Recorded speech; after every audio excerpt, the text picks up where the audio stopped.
Kita punya trauma, entah itu fiktif, entah nyata, entah apalah. Kita punya trauma kasus Siti Jenar. Orang yang mendalami la ilaha illallah secara intensif, ya, entah itu disebut kalimat sodo, bosuluk, boseloko, mbah kono pokoknya. Orang yang memahami la ilaha illallah secara intensif, itu pasti menuju ilmu hakikat. Dan menuju ilmu hakikat pasti ngalami hakikat yang khoyali. Ini rungokno tenan iki. Hakikat yang napa? Khoyali. Dan hakikat yang khoyali ini mulai menipu.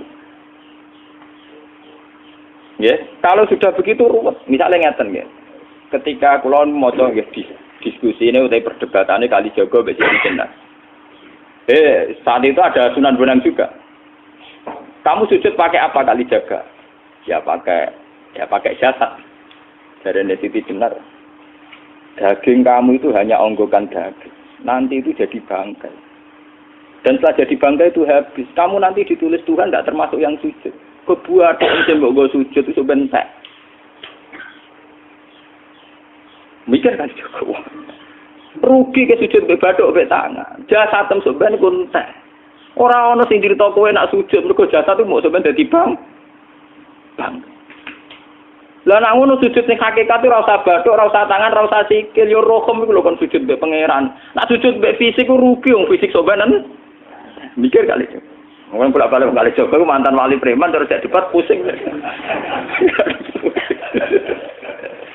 Siti Jenar tahu belajar tak tahu meneng Irak. Yang jelas yang mulang gak satem ora menangi. Wah, uang ini menjadi perdebatan.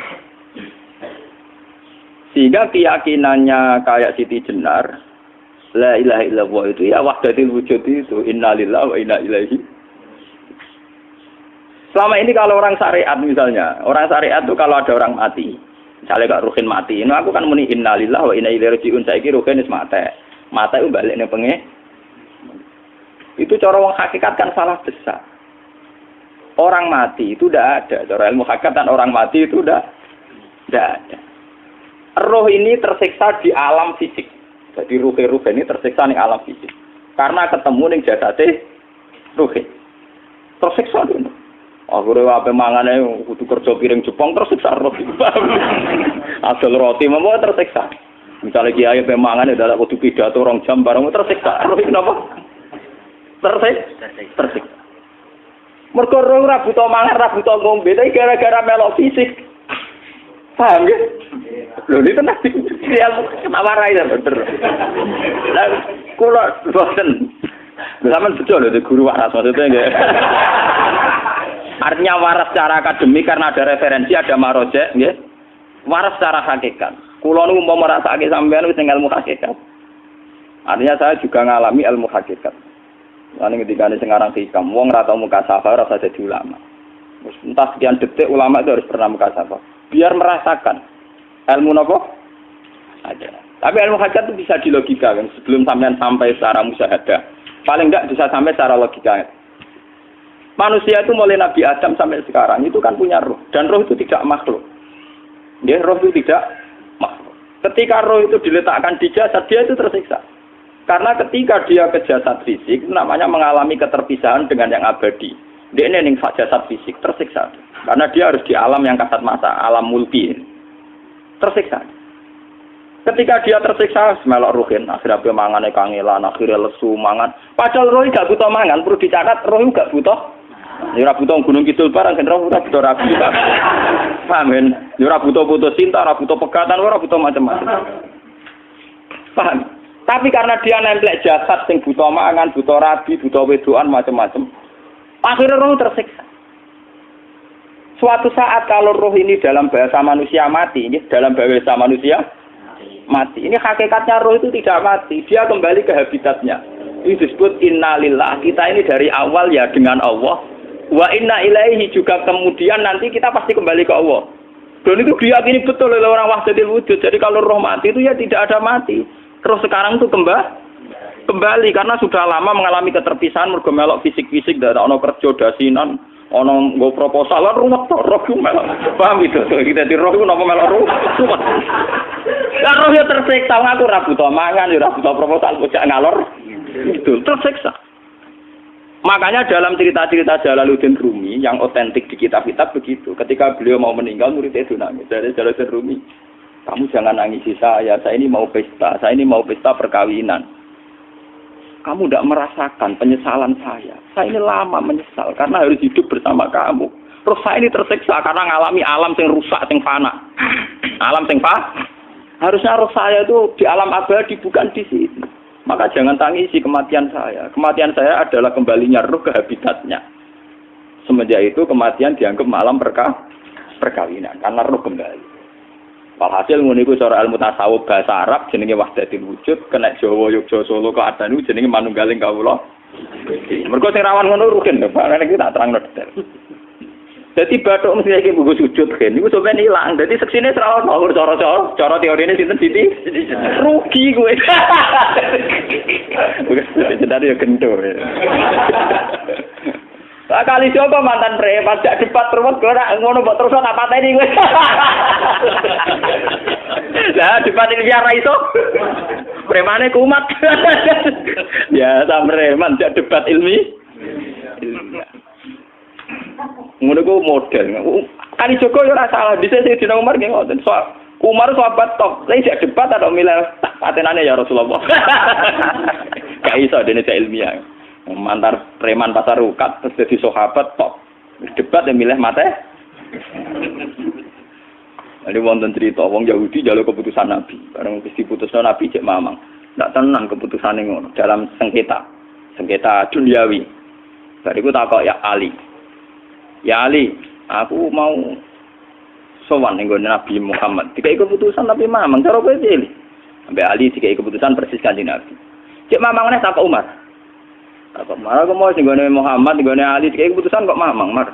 Cara kowe piye? Urusan duit. Enteni iki. Entah dia melepuh buat apa? Uang diputus Nabi ora marah. Buat mati. Gawe. Mereka mantan apa? Cara mantan intelektual atau intelektual kan ya wajar wong Yahudi kok percaya Nabi. Ya, kan bareng cara Ali ya segera gak percaya wis kandhani. Ora mesti cara Ali kan. Lah ora bapatene. Ya wajar wong Yahudi kok percaya Nabi, nek percaya ora situ Yahudi Muslim. Lah Ali situ Gus Dur. Lah Gus Dur ra beda piye tenang. Ali nyen ngoten watake ngoten. Nasibe padha. Ali itu ilmuwan yang jadi presiden gak sukses. Yang niru Gus Dur. Mergo ning dinggo negara wong pinter mimpin ra sukses. Wong pinter gampang maklumi. Lah misalnya kita dadi kiai wong pinter. Saya santrine pacaran. Maksud itu jangan anak wanita wedok. Wah, ruwet. Terus malah dalil dinalina subuh syahwat minan. Piye pondok tanpa pelaturan. Paham ya? Ruwet tau?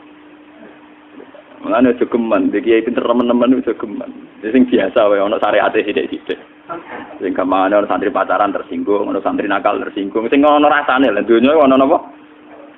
Dadi nek meguru kula nu urusan ilmu semi hakikat. Mun gitu. Sehingga kayak Siti Jenar, cara pandang Siti Jenar tuh masuk betul ning gone pemikiran para santrinya. Kados Ki Ageng Pengging, siapa masuk betul karena masuk akal. Cara mereka napa? Betapa tidak ada artinya fisik ini. Nah, kalau semua fisik ini tidak ada artinya, kemudian yang ada artinya itu roh, perjalanan apa? Perjalanan roh, sehingga diartikan inna lillah wa inna ilaihi raji'un. Inna sholati wa nusuki wa mahyaya wa mamati ku lillah. Lah kemudian sekarang sampean tak tanya misalnya, ini latihan ilmu hakikat. Wa mahyaya lan penguripan ingsun. Kalau ingsun itu artinya fisik atau jasad, itu keliru besar karena jasad tidak pernah hidup. Yang hidup itu roh. Paham ya? Sekarang artinya wama mati itu apa? Kematian ingsun. Kalau roh itu tidak pernah mati, berarti kematian roh adalah keterpisahan dengan yang agung atau yang abadi. Dan semuanya itu lillahi rabbil alamin. Sehingga mereka mengatakan kematian itu satu pesta. Mulane kados Bilal ditakoki, ya Bilal, ketika murid-muridnya nangis bergape mati, ya Bilal ge seneng ae. Godan nalqal ahibbah Muhammad dan wa hisbah. Ya nak mati malah seneng tuh ketemu kekasihku. Sebab itu kematian tidak pernah jadi problem bagi mereka sing soleh, sing menembus ilmu hakikat. Paham? Tapi ilmu hakikat kayak ini itu yang diyakini Siti Jenar, diyakini Jalaluddin Rumi, diyakini para wali-wali wahdatul wujud. Dulu Syekh Husain sinten Al-Halal. Itu kemudian melahirkan prahara syariat. Prahara apa? Syariat. Sebab itu Wali Songo, oke Siti Jenar benar dalam filosofinya, tapi harus dibunuh. Karena menjadi prahara syariat.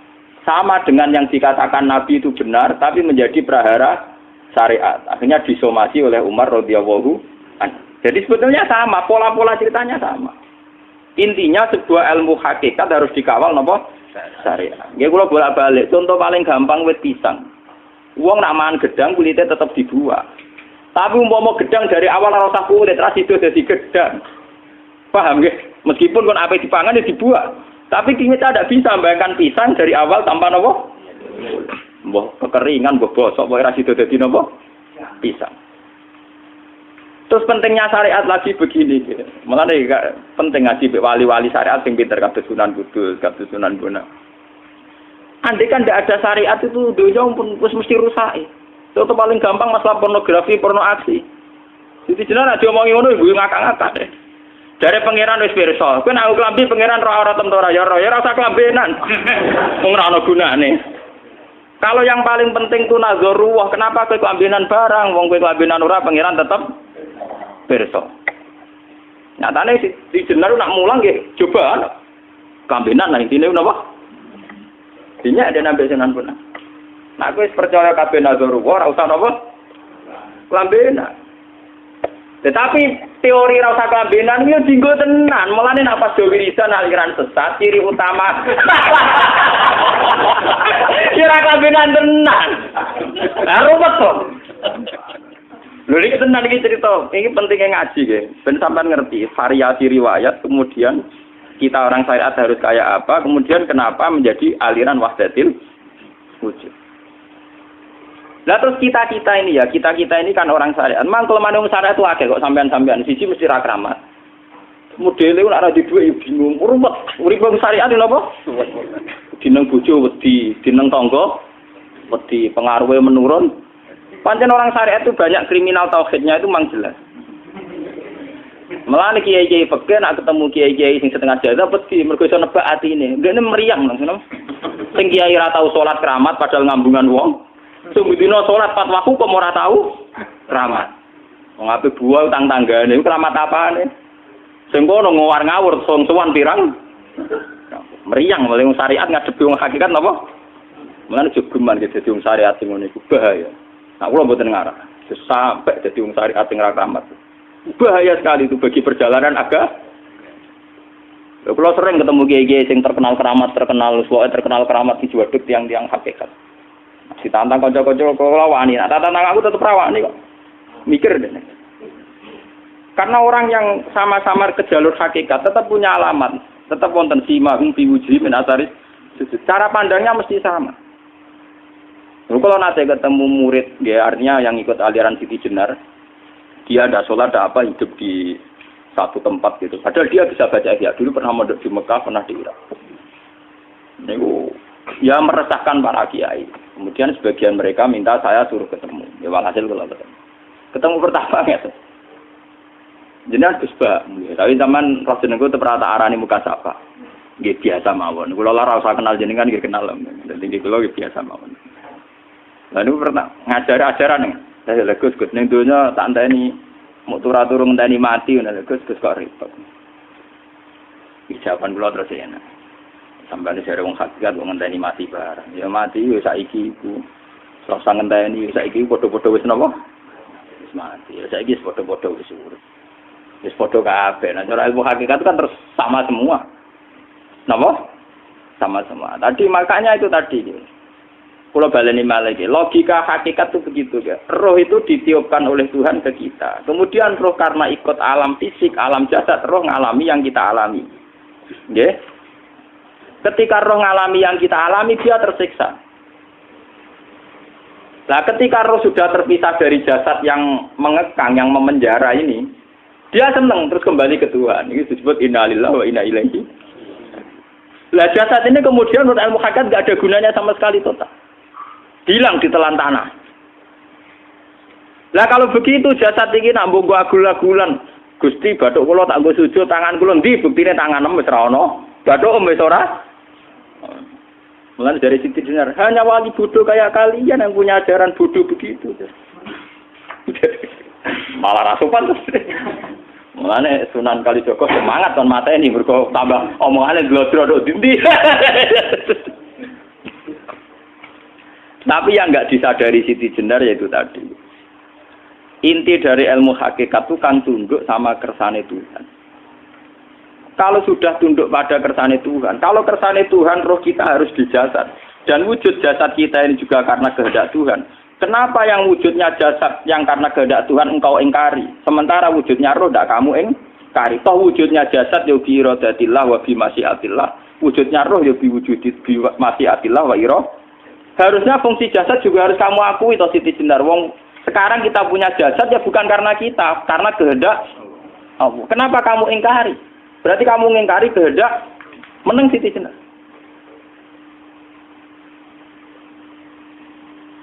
Makanya hakikat yang pertama saya itu pasti khayal. Lah Siti Jenar itu hakikatnya baru yang sampai khayal itu. Sehingga dia tersesat. Sebetulnya kalau sudah hakikat beneran itu tidak perlu khayal begitu. Artinya tidak perlu khayal.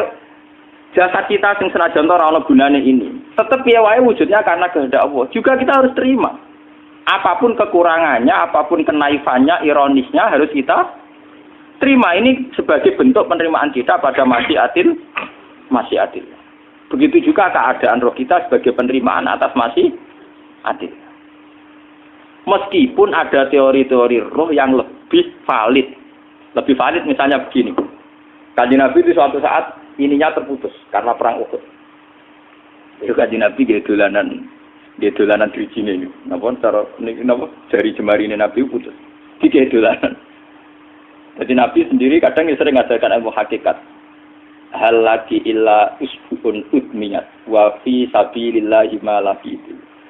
Kowe ora trimo fisik, bentuk fisik jari jemari sing ditetir berdarah. Tapi nak kue fisabilillah ayo wis balik ning habitatem. Sehingga kenapa para sahabat itu ketika dicincang, ketika putus tangannya, putus kakinya, sahabat yang usul ke ilmu hakikat itu malah senang. Karena jasad kita ini kan ila sabilillah menuju jalan Tuhan. Sekali dia sudah terluka fisabilillah itu sudah menemukan formatnya. Cara teori Cina bisa menemukan formasinya. Paham gitu? Ora kok malah ngeluh itu berarti goblok nek ngeluh paham no? Paham napa? Jadi, makanya Nabi ngertikan ya itu sudah ketemu formatnya. Ketika rohnya para syuhada nanti kembali ke Tuhan ya ketemu formatnya lagi. Itu disebut wala taqulu lima yuqtalu fi sabilillahi amma. Dia tidak mati sesuai formasi awal, yaitu roh kembali ke Tuhan dan jasad ikut mengawal. Nah itu Nabi kadang ya pakai ilmu hakikat begitu. Mulane kula bolak-balik matur, kula niku mulai umur 20 tahun nopo pinten. Kula ngasih ini gak ada penyakit dan ekstrim penyakit saya. Sampai saat ini kula nak ngobatno ndak lebih 50%. Karena saya tetap berpikir. Misalnya cara syariat kan berobat, tapi cara hakikat apa betul keberadaan saya di alam ini penting. Sehingga aku kepengen urip tak bela-belani ngantek ratusan juta. Jangan-jangan penting mati ikuti bang uripku. Lah nak ngono lha apa tak bela-belani? Entek ratusan juta. Jadi misalnya kita berobat ya mau, ya cari nabi kan berobat ya berobat. Pokoknya kita Islam masih mau geruduk kadang orang paham. Sekali kamu mengamati dengan sisi hakikat, coba sekarang sampean pikir, coba sekarang nggak pakai logika hakikat, pakai logika syariat saja. Saya ini misalnya asetnya 10 juta, misalnya, saya punya aset 10 juta. Tapi misalnya aku rugi nawan atau dipengaruhi di masa depan soalnya, kalau kulo kan soalnya cara teori di masa misalnya kulo rugen, artinya kere di duit 10 juta aset. Tujuan saya sembuh kan supaya aku iso sembuh sehat, engkau iso kerja untuk anak. Tapi karena saya sakit nanti operasi tidak 10 juta. Operasi tidak 10 juta. Wong aku repair mesti iso marisi anak. Apa meneh nak duit 10 juta tak ada gue berobat malah jelas ra iso marisi. Lah nak ngono penting matiku ya dibagi 10 juta. Karwan iso diwaris langsung. Sementara anak aku mari dibiayai 10 juta, orang mesti mari 10 juta mesti entek. Artinya tidak ada jaminan kalau berobat itu secara visi ke depan lebih baik. Soalnya malah ngentekno donya nggak jelas akibat positifnya. Misalnya tetap lumpuh duit teori loh. Bapak artinya apa? Teori hakikat tetap lebih benar bahwa hidup itu tidak ada artinya. Semua itu tidak ada artinya. Berobat apa enggak berobat semuanya tidak ada arti. Teori loh gini. Sehingga kalau kita tengah-tengah aja tengah-tengah. Kasus kula misalnya loro nggih berobat. Gusti separuh kula nglakoni syariat, tapi sebagai kula ulama fikih iki separuh kula lakoni napa? Jadi kula tetep mboten ngarah obat 100%. Tapi orang ngarah berobat wong kula tiyang napa? Syariat. Tapi memang faktanya itu begitu. Cara Kanjeng Nabi kadang Kanjeng Nabi berobat. Kadang Kanjeng Nabi wis nikine tercincang dige guyonan. Wah